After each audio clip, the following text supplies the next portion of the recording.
आज हम लोग भारत के संविधान में तीन आर्टिकल्स पढ़ेंगे। आर्टिकल 112, 113 और 114। ये फाइनेंशियल मैटर्स के विषय में पार्लियामेंट में क्या प्रोसीजर रहेगा उसके संबंध में है। तो सबसे पहले आर्टिकल 112 देखते हैं। आर्टिकल 112 में है एनुअल फाइनेंशियल स्टेटमेंट। इसको बोलचाल की भाषा में हम लोग बजट भी कहते हैं। सालाना बजट आता है फरवरी के महीने में।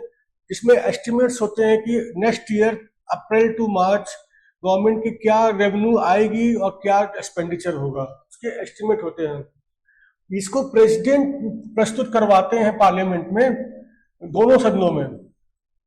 इसमें क्या होता है, estimated receipt and expenditure of the government of India.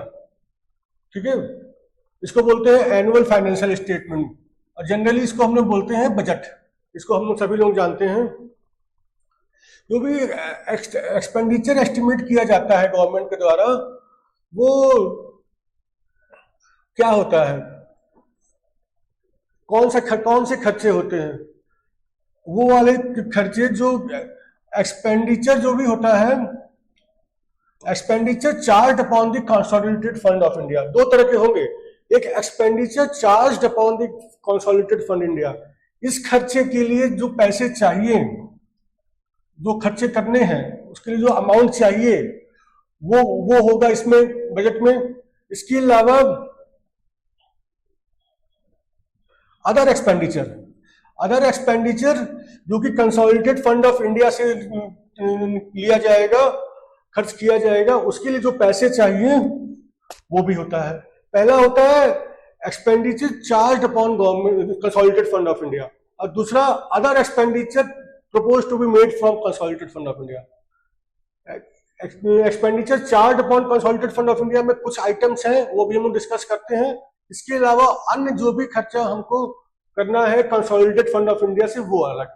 ठीक है, तो इस टाइप के दो टाइप के खर्चों ब्रॉडली हम लोग इसमें एक्सपेंडिचर में शामिल करेंगे। तो expenditure charge upon consolidated fund of India में क्या क्या खर्चे हैं। पहला, the emoluments and allowances of the president and other expenditure relating to his office। जो प्रेसिडेंट ऑफ इंडिया है उनको जो भी सैलरी दी जा रही है, जो अलाउंसेस दिए जा रहे हैं और उनके ऑफिस का जो अन्य खर्चा है वो शामिल होगा। Salary and allowances of the chairman and deputy chairman of Rajya Sabha. ठीक है, and salary and allowances of speaker and deputy speaker of Lok Sabha, ये होगा। डेप्ट charges for which government of India is liable. जो भी गवर्नमेंट ऑफ इंडिया ने कर्जा लिया है उसके प्रति गवर्नमेंट ऑफ इंडिया जवाबदेह है, उसमें उसके चार्जेस जो है वो देना होगा। इसमें इंटरेस्ट भी हो सकता है, सिंकिंग फंड चार्जेस हो सकते हैं, रिडेम्पशन चार्जेस हो सकते हैं और कुछ अन्य चार्जेस भी हो सकते हैं। किस संबंध में, लोन लेने के संबंध में और उसके सर्विस करने के संबंध में, उसको चुकाने के संबंध में। ठीक है, डेप्ट चार्जेस क्या हो सकते, जो गवर्नमेंट ऑफ इंडिया ने कर्जा ले रखा है इसमें उसकी सर्विसिंग करना इंटरेस्ट के थ्रू, सिंकिंग फंड चार्जेस होते हैं, रिडेम्पशन चार्जेस होते हैं और अन्य एक्सपेंडिचर भी होता है उस लोन के सिलसिले में। उसके लिए जो खर्चा होना है वो expenditure charge to consolidated fund होगा। इसमें ये खर्चा किस लिए है, लोन लेने के लिए और उसकी सर्विस करने के लिए और उसको चुकाने के लिए, रिडेम्पशन करने के लिए। सुप्रीम कोर्ट के जजेस की सैलरी, अलाउंसेज और पेंशन, ठीक है, ये भी इसमें शामिल है। द पेंशन पेएबल टू और इन रिस्पेक्ट ऑफ जजेस of federal court. Federal court अब होती नहीं है, पहले कभी थी, तो उसके जो जजेस थे उसका उनकी पेंशन। हाई कोर्ट के जजेस की वो पेंशन जो होती है वो भी इसमें चार्ज होती है। जितने भी हाई कोर्ट्स इंडिया की टेरिटरी के अंदर है उनकी। Salary, allowances and pension payable to और in respect of controller and auditor general of India. CAG का ऑफिस होता है, सीएजी होते हैं controller and auditor general of India, जो गवर्नमेंट के अकाउंट्स ऑडिट करते हैं, उनकी सैलरी, अलाउंसेज और पेंशन, ये भी expenditure charge upon consolidated fund of India होगा। अच्छा, कोई कोर्ट का या ट्रिब्यूनल का कोई फैसला आया गवर्नमेंट के खिलाफ और गवर्नमेंट को कुछ पेमेंट करना है उसके संबंध में, कोई जजमेंट आया, डिक्री आया, अवार्ड आया और गवर्नमेंट कुछ पेमेंट करना है तो वो भी expenditure charge upon consolidated fund of India होगा। और any other expenditure declared by this constitution, अगर संविधान में कहीं और कोई एक्सपेंडिचर लिखा है कि वो charge upon consolidated fund of India होगा, या फिर पार्लियामेंट लॉ बना करके वो उसको डिक्लेयर कर देती है कि फला expenditure charge upon consolidated fund of India होगा, तो वो शामिल होगा। तो दो तरह के एक्सपेंडिचर हम लोग बजट में शामिल करेंगे। एक तो है expenditure charge upon consolidated fund of India, और दूसरा है other expenditure propose to be made from consolidated fund of India. दो तरीके के। ये हो गया आर्टिकल 112। अब आ जाते हैं आर्टिकल 113। ये जो एस्टिमेट्स प्रस्तुत किए गए हैं बजट में, इसमें क्या प्रोसीजर रहेगा पार्लियामेंट में। तो हमने दो तरीके के खर्चे देखे थे, expenditure charge upon consolidated fund of India. तो पहले उसको देख लेते हैं, उसमें क्या प्रोसीजर रहेगा। ये एस्टिमेट्स जो होते हैं इसके ऊपर वोटिंग नहीं कराई जाएगी कभी भी। ये जो खर्चे गवर्नमेंट देगी वो एज इट इज पास रहेगा, उस पर कोई सांसद में वोटिंग नहीं कराई जाएगी, लेकिन डिस्कशन हो सकता है, दोनों सदनों में इसके डिस्कशन हो सकता है इस एस्टिमेट पे कितना एस्टिमेटेड खर्चा है, लेकिन कोई वोटिंग नहीं कराई जाएगी। और दूसरे खर्चे क्या थे, other expenditure charge upon consolidated fund of India, ये ग्रांट्स के फॉर्म में प्रस्तुत किया जाएगा।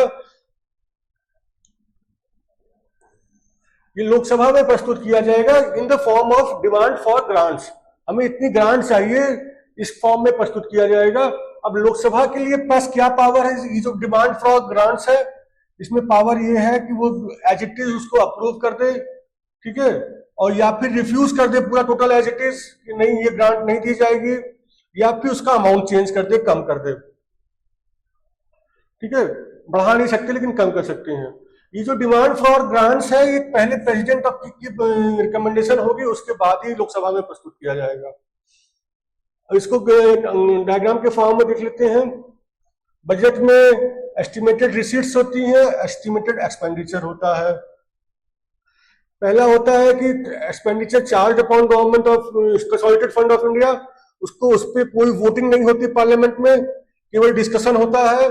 और वो other expenditure propose to be made from consolidated fund of India, इसके लिए डिमांड फॉर ग्रांट प्रस्तुत की जाती है लोकसभा में प्रेसिडेंट की रिकमेंडेशन लेकर के। अब लोकसभा के पास पावर है एज इट इज उसको अप्रूव कर दे, टोटल रिफ्यूज कर दे, अमाउंट रिड्यूस कर दे, ठीक है। अब आ जाते हैं आर्टिकल 114 पे। ये है अप्रोप्रिएशन बिल्स। वो डिमांड फॉर ग्रांट्स तो पास हो गया, ठीक है, और वो expenditure charge upon consolidated fund of India वो भी पास हो गया। अब कंसोलिडेटेड फंड्स ऑफ इंडिया से पैसे निकालने हैं तो उसके लिए पहले एक अप्रोप्रिएशन बिल पास कराना होगा आर्टिकल 114 के अंदर। केवल बजट से नहीं पैसा निकल जाएगा, उसके लिए एक अप्रोप्रिएशन बिल पास कराना होगा। वो अप्रोप्रिएशन एक्ट बन जाएगा पास होने के बाद, ठीक है। Money can be withdrawn from consolidated fund of India only on the basis of an appropriation bill passed by the parliament. जैसे ही जो ग्रांट्स हैं जो हमने पिछले आर्टिकल में पढ़ी, वो आर्टिकल 113 में, वो जैसे ही ग्रांट्स अप्रूव हो जाती हैं वहां पे, उसके बाद तुरंत ही एक अप्रोप्रिएशन बिल प्रस्तुत किया जाता है ताकि अब कंसोलिडेटेड फंड ऑफ इंडिया से पैसे निकाले जा सके उन खर्चों के लिए। जब तक अप्रोप्रिएशन बिल पास नहीं होगा तब तक ये नहीं निकाला जा सकता। किस किस खर्चों के लिए ये अप्रोप्रिएशन बिल होगा, the grants so made by the house of people. Lok Sabha ने जो ग्रांट अलाउ किया है उसके लिए होगा। और जो expenditure charge upon consolidated fund of India, जो पहले मैंने देखा था कुछ आइटम्स थे, उसके लिए भी होगा। तो ये जो अप्रोप्रिएशन बिल में अमाउंट होगा वो बजट के अमाउंट से ज्यादा नहीं हो सकता, उतना उससे कम हो सकता है, लेकिन उससे ज्यादा नहीं। बजट में जितना सैंक्शन हुआ है उतना ही रहेगा या उससे कम रहेगा।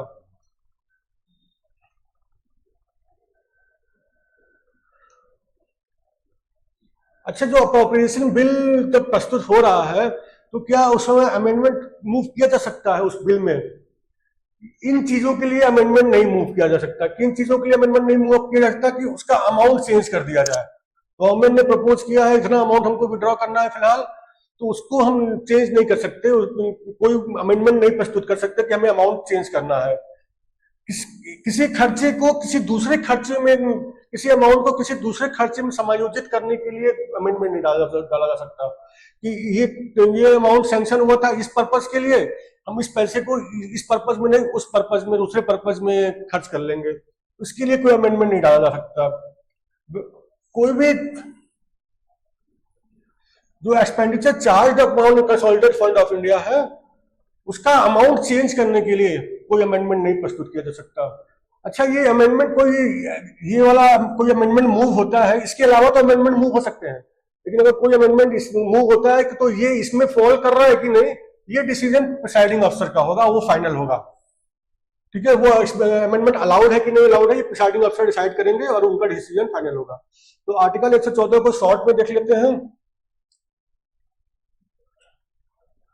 एनुअल फाइनेंशियल स्टेटमेंट यानी कि बजट पार्लियामेंट में प्रस्तुत किया जाता है। इसमें क्या होता है? एस्टिमेट ऑफ एक्सपेंडिचर होता है, किस संबंध में? Expenditure charge upon consolidated fund of India और other expenditure to be met from consolidated fund of India.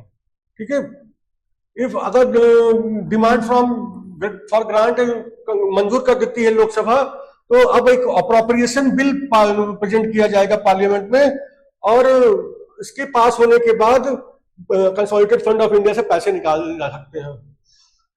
इस अप्रोप्रिएशन बिल में बजट से ज्यादा का अमाउंट नहीं हो सकता। ठीक है, इससे कम हो सकता है, इससे ज्यादा नहीं हो सकता। और इस अप्रोप्रिएशन बिल में कोई अमेंडमेंट नहीं मूव कर सकते। किस टाइप के अमेंडमेंट? जो अमाउंट चेंज करने का अमेंडमेंट हो या फिर हेड चेंज करने का कि इस हेड में नहीं उस हेड में पैसा खर्च कर देंगे, या फिर जो एक्सपेंडिचर का अमाउंट बजट में सैंक्शन हुआ है वो उसका अमाउंट चेंज करने का। ठीक है, थैंक यू फ्रेंड्स।